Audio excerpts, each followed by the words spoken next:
Hello all, today's topic wrong-headed policy on the Karnataka jobs for locals.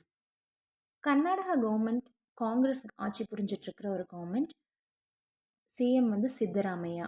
இவர் ரீசெண்டாக ஒரு bill வந்து pass பண்ணுறாரு ஜாப் ரிசர்வேஷனுக்காக. சரிங்களா? இது வந்து அன்கான்ஸ்டிடியூஷனலாக இருக்குது. அதாவது அரசியலமைப்புக்கு எதிராக இருக்குது அப்படின்னு சொல்லிட்டு இதை கோர்ட்டுமே ரிஜெக்ட் பண்ணிடுறாங்க. ஸோ கர்நாடகா கவர்மெண்ட் இதை வந்து வித்ஹெல்ட் பண்ணியிருக்காங்க. சரிங்களா? ஸோ இந்த ஒரு டாபிக் இங்கே பேசியிருக்காங்க. Next one, Trump season on the US 2024 presidential election. So US presidential election நவம்பரில் நடக்க போகுது இல்லையா? ஸோ இதில் ட்ரம்ப் சீசன் ஏன் இங்கே மென்ஷன் பண்ணுறாங்க அப்படின்னா, ட்ரம்ப் தான் லீடிங்கில் இருக்கார் அப்படிங்கிறத இந்த இடத்துல டினோட் பண்ணுறாங்க. எதனாலன்னு பார்த்தீங்கன்னா, பென்னிசில்வேனியா அப்படிங்கிற ஒரு இடத்துல பட்லங்கிற சிட்டியில் ரேலி ஒன்று கண்டக்ட் பண்ணிகிட்ருக்காரு ட்ரம்ப். அந்த டைமில் அவர் மேலே ஒரு அசாசினேஷன் அட்டாக் நடக்குது. அதாவது அவரை கொலை பண்ணும் முயற்சி வந்து நடக்குது.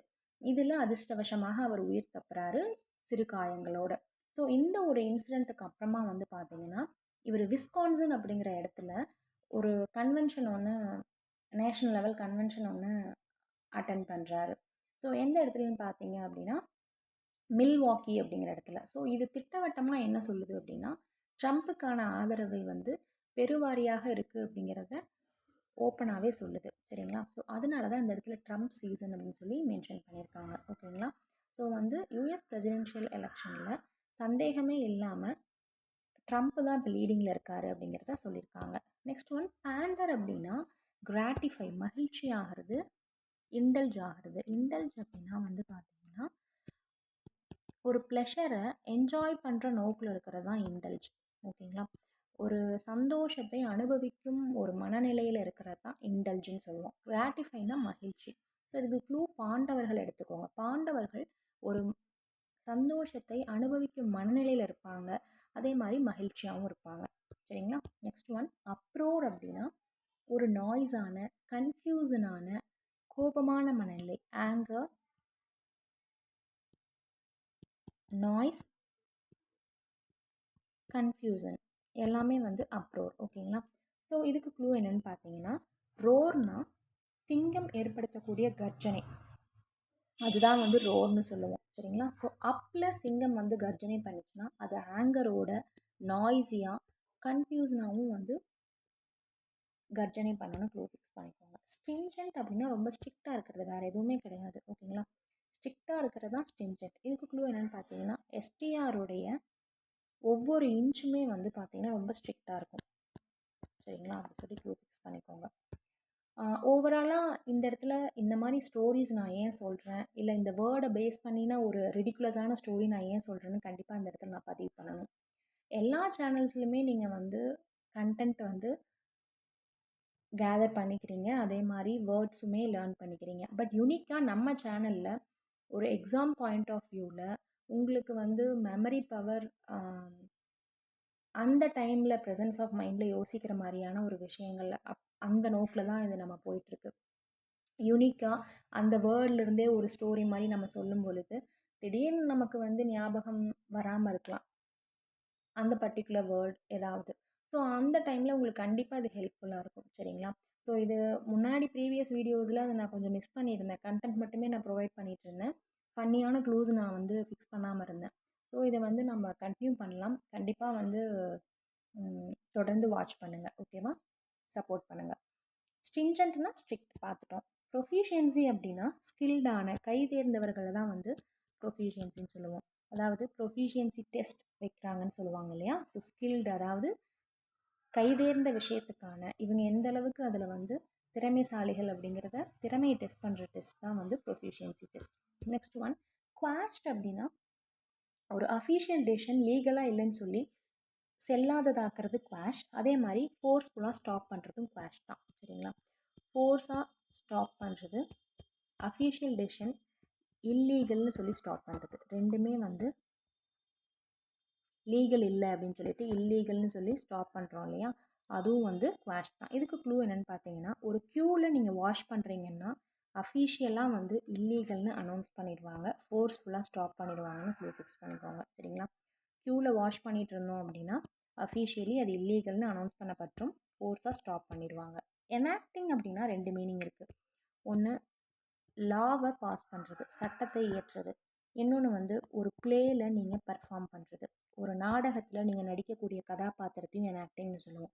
ஸோ இதுக்கு க்ளூ என்னென்னு பார்த்தீங்கன்னா, என்னோட ஆக்ட் என்ன அப்படின்னா லாவை பாஸ் பண்ணுறது, அதே மாதிரி ஒரு நாடகத்தில் நடிக்கிறது, ரெண்டுமே என்னோட ஆக்டிங் தான் சொல்லி க்ளூ ஃபிக்ஸ் பண்ணிக்கோங்க. ஸோ என்னோட ஆக்டிங்னால தான் அந்த லாவே பாஸ் பண்ணாங்க. என்னோட ஆக்டிங் வந்து அந்த பிளேயில் என்ன கதாபாத்திரம் அப்படிங்கிறதையும் க்ளூ ஃபிக்ஸ் பண்ணிக்கோங்க. ஸோ ஒரு நாடகத்தில் ஒரு ஒரு ரோலில் நடிக்கிறோம்ல, அதுவும் வந்து எனாக்டிங். ஒரு சட்டத்தை உருவாக்குறதும் எனாக்டிங். அஃபோர் மென்ஷன்ட் அப்படின்னா மென்ஷன் பண்ணப்பட்டது, மேற்கண்ட அப்படின்னு சொல்லுவோம். பிஃபோராக வந்து மென்ஷன் பண்ணியிருப்பாங்க ஏதோ ஒரு பேசேஜில். ஸோ அதுதான் அஃபோர் மென்ஷன்டு சொல்கிறாங்க. ஸோ இதில் வேர்ட்லேயே மீனிங் இருக்கு பாருங்கள். மென்ஷன் பண்ணப்பட்டிருக்கு அஃபோர், முன்னாடி. நெக்ஸ்ட் ஒன் டெம்ப்டேஷன் அப்படின்னா உங்களுக்கே தெரியும். ஒரு ராங்கான டூயிங்ஸ்லேயே நம்ம அட்ராக்ஷன் வந்து போகும். அதுதான் வந்து டெம்ப்டேஷன். சரிங்களா? சபலம் சொல்லுவாங்க, கவர்ச்சி அடையிறது தான் வந்து டெம்ப்டேஷன். ஓகேவா? இதுக்கு க்ளூ என்னன்னு பார்த்தீங்கன்னா, ஒரு டெம்பிள் போகணும் அப்படிங்கிற ஒரு விஷயம் வந்துருச்சு அப்படின்னா ராங்கான இதுக்கு நமக்கு அட்ராக்ட் ஆகாது அப்படின்னு சொல்லி க்ளூ ஃபிக்ஸ் பண்ணிக்கோங்க. நெக்ஸ்ட் ஒன் பெர்ஹாப்ஸ் அப்படின்னா மேபி, ஒரு வேளை, பாசிபிளின்னு சொல்லுவோம். பாசிபிலிட்டி இருக்குது, இப்படி நடக்கலாம் அப்படின்னு சொல்கிறோம்ல, அதுதான் வந்து பெர்ஹாப்ஸ். ஸோ இதுக்கு க்ளூ என்னென்னு பார்த்தீங்கன்னா, ஒவ்வொரு பர்சனுக்கும் ஒரு ஹாப்பினஸ் இருக்கும், அது நடக்கலாம், பாசிபிள், மேபி அப்படின்னு சொல்லி க்ளூ ஃபிக்ஸ் பண்ணிக்கோங்க. நெக்ஸ்ட் ஒன் எக்ஸ்ப்ளாய்ட் அப்படிங்கிறது அன்ஃபேராக ட்ரீட் பண்ணுறது, அவங்களுடைய ஓன் அட்வான்டேஜ்க்காக அன்ஃபேராக ட்ரீட் பண்ணுவாங்க, சுயநலத்துக்காக. அதே மாதிரி வந்து பார்த்திங்கன்னா ஒரு விஷயத்தை டெவலப் பண்ணுவாங்க. இன்னொரு மீனிங் வந்து அதை நல்லபடியாக பெஸ்ட்டாக யூஸ் பண்ணுவாங்க. இது எல்லாமே எக்ஸ்ப்ளாய்ட் தான். சரிங்களா? ஒரு விஷயத்தை டெவலப் பண்ணி நல்லபடியாக யூஸ் பண்ணுறதும் எக்ஸ்ப்ளாய்ட் தான். அன்ஃபேராக ட்ரீட் பண்ணுறது ஓன் அட்வான்டேஜ்க்காகவும் அதுவும் எக்ஸ்ப்ளாய்ட் தான். இதுக்கு க்ளூ பார்த்தலாம், எக்ஸ் பைலட்னு ஞாபகம் வச்சுக்கோங்க. முன்னாடி பைலட்ஸை நம்ம அன்ஃபேராக ட்ரீட் பண்ணோம்னா அதுலேருந்து ஒரு புதிய விஷயம் டெவலப் ஆகி அதை பெஸ்ட் யூஸாக நம்ம பண்ண முடியும்னு ஞாபகம் வச்சுக்கோங்க. ஸோ ப்ளாய்ட்டுங்கிறது பைலட் அப்படிங்கிற ஸ்பெல்லோட மிஸ் மேட்சாக இருக்குது. ஸோ எக்ஸ் பைலட் வந்து அன்ஃபேராக நம்ம ட்ரீட் பண்ணோம்னா அவங்க ஒரு விஷயம் டெவலப் பண்ணி அதுலேருந்து ஒரு பெஸ்ட்டாக நம்ம யூஸ் பண்ணிக்க முடியும்னு ஞாபகம் வச்சுக்கோங்க. கர்விங்னா லிமிட் பண்ணுறது, கண்ட்ரோல் பண்ணுறது தான் வந்து கர்விங். சரிங்களா? ஸோ இதுக்கு க்ளூ என்னென்னு பார்த்தீங்கன்னா, அர்பன் ஏரியாஸில் தான் கண்ட்ரோல் எடுக்க முடியும். சரிங்களா? கர்ப் அப்படின்ட்டுருக்கா, அர்ப்னா அர்பன், சிட்டி பேஸ்டு மக்கள் வாழக்கூடிய இடத்த தான் வந்து அர்பன்னு சொல்லுவோம். ஸோ அந்த இடத்துல தான் லிமிட்டும் கண்ட்ரோலும் அதிகமாக இருக்கணும் அப்படின்னு சொல்லி க்ளூ ஃபிக்ஸ் பண்ணிக்கோங்க. பரோக்கியலிசம் அப்படின்னா நேரோ மைண்டட். சரிங்களா? அதாவது குறுகிய மனப்பான்மை அதிகமாக இருக்கும் அவங்கக்கிட்ட. ஸோ இதுக்கு என்னென்னு பார்த்தீங்கன்னா க்ளூ பரந்த மனப்பான்மை இல்லாமல் சின்ன மனப்பான்மையாக இருக்கும்னு சொல்லி ஞாபகம் வச்சுக்கோங்க. ஸோ நேரோ மைண்டட் அப்படிங்கிறவங்கள தான் பரோக்கியலிசம். அந்த கொள்கை தான் பரோக்கியலிசம். ட்ரியூ அப்படின்னா ஒரு டயக்ராமை ட்ரா பண்ணுறது, அதாவது ட்ராவோட பாஸ்ட் டென்ஸ் தான் வந்து ட்ரியூ. அது ஒரு மீனிங் இருக்குது. இன்னொரு மீனிங் ஒரு பர்டிகுலர் டைரெக்ஷனில் ஒரு மூமெண்ட் இருக்கும், மூவ் பண்ணுவாங்க. சரிங்களா? அதையும் வந்து ஒரு டைரெக்ஷனில் மூவ் பண்ணிட்டு போகிறதையும் நம்ம ட்ரியூன்னு சொல்லுவோம். சரிங்களா? ஸோ ஒரு டயக்ராம் வரைஞ்சிட்டு அதை பர்டிகுலர் டைரெக்ஷனில் மூவ் பண்ணுறோன்னு க்ளூ ஃபிக்ஸ் பண்ணிக்கோங்க. கேபிட்டலைசிங் அப்படின்னா உடைமைகளை வந்து மணியாக மாற்றுறது. சரிங்களா? பொசஷன் சொல்லுவோம் இல்லையா? பொசஷன் அப்படிங்கிறது நம்மளுடைய உடைமை. அந்த உடைமையை எப்படி காசாக மாற்றுறாங்க அப்படிங்கிறது தான் கேபிட்டலைசிங். ஸோ ஒரு கேபிட்டலில், ஒரு சிட்டியோட கேபிட்டலில், ஒரு கண்ட்ரியோட கேபிட்டலில் பொசிஷனை மணியாக மாற்றுறது தான் யோசிப்பாங்கன்னு ஃபிக்ஸ் பண்ணிக்கோங்க. இன்எவிட்டபிளினா தவிர்க்கவே முடியாதது தான் இன்எவிட்டபிளி. சரிங்களா? ஒரு விஷயத்தை தவிர்க்க முடியாதது தான் இன்எவிட்டபிளி. ஸோ இதுக்கு க்ளூ என்னன்னு பார்த்தீங்கன்னா, இன் எக்ஸிட் அப்படின்னு ஞாபகம் வச்சுக்கோங்க. ஏபிளி, அதாவது ஒரு விஷயத்தில் இன் இருந்தால் எக்ஸிட்னு ஒன்று இருக்கும். இது ஏபிள் அப்படிங்கிறது தவிர்க்க முடியாது அப்படிங்கிறத ஞாபகம் வச்சுக்கோங்க. ஓகேங்களா? ஒரு விஷயத்துக்குள்ளே என்ட்ரின்னு ஒன்று இருந்தால் எக்ஸிட்னு ஒன்று இருக்கும். அது வந்து ஏபிள், தவிர்க்க முடியாது அப்படின்னு சொல்லி ஃபிக்ஸ் பண்ணிக்கோங்க. அன்ஸ்கேத்டு அப்படின்னா ஹர்ட் ஆகாமல், இன்ஜுரி ஆகாமல் இருக்கிறது, அதுதான் வந்து அன்ஸ்கேத்டு. இதுக்கு க்ளூ என்னென்னு பார்த்தீங்கன்னா, கேட்ச் பண்ணப்படாத பொருட்கள் எல்லாமே வந்து பார்த்தீங்கன்னா இன்ஜுரி ஆகாது. அன்கேட்ச்டுன்னு ஞாபகம் வச்சுக்கோங்க. ஸ்கேத்டை கேட்ச்டுன்னு ஞாபகம் வச்சுக்கோங்க. ஸோ கேட்ச் பண்ணப்படலை அப்படின்னா அந்த இடத்துல அது இன்ஜுரியும் ஆகாது, ஹர்ட்டும் ஆகாது. நெக்ஸ்ட் ஒன் பேட்டர்டு அப்படின்னா டேமேஜ் ஆனது தான் பேட்டர்னு சொல்லுவோம். சரிங்களா? அதாவது உருக்குலைந்த நிலையில் இருக்குது இல்லையா, ஓல்டாக இருக்குது, நியூவாக இருக்காமல் ஓல்டாக இருக்கிறதா பேட்டர். இதுக்கு க்ளூ என்னென்னு பார்த்தீங்கன்னா, கேக் பேட்டர்ஸ் எல்லாம் இருக்கு இல்லையா, கேக் பேட்டர்ஸ் எல்லாம் வந்து பார்த்தீங்கன்னா உருக்குலைந்த நிலையில் இருக்கும்னு சொல்லி க்ளூ ஃபிக்ஸ் பண்ணிக்கோங்க. சரிங்களா? இல்லைன்னா பேட்ரியை கூட ஞாபகம் வச்சுக்கோங்க. பேட்ரி எல்லாமே வந்து உருக்குலைந்த நிலையில் இருக்கும், ஓல்டாக இருக்கும், புதுசாக இருக்காதுன்னு ஞாபகம் வச்சுக்கோங்க. கஹோட்ஸ் அப்படிங்கிறவங்க ஒரு குரூப் ஆஃப் பீப்புள், சரிங்களா?